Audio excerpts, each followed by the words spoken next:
everybody, this is Judy at Judi in the Kitchen. Today we're talking about green beans, and if you're looking for something different to do with them, I've got some suggested flavor or food combinations that are known to work well with green beans. So give some of these a try.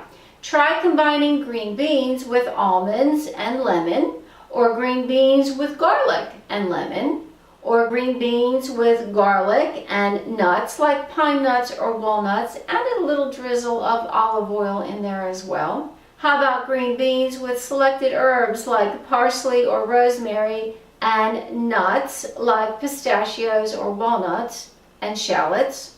How about green beans with honey, lemon, and mustard? That sounds good. Green beans with lemon and pine nuts. Green beans with mustard, potatoes, and tarragon. Actually, that sounds like a good side dish. And green beans with onions and tomatoes. That sounds like a classic combination to me. If you have other combos that you would like to share with other people, let me know below. I hope this helps. This is Judi at Judi in the Kitchen. Bye for now.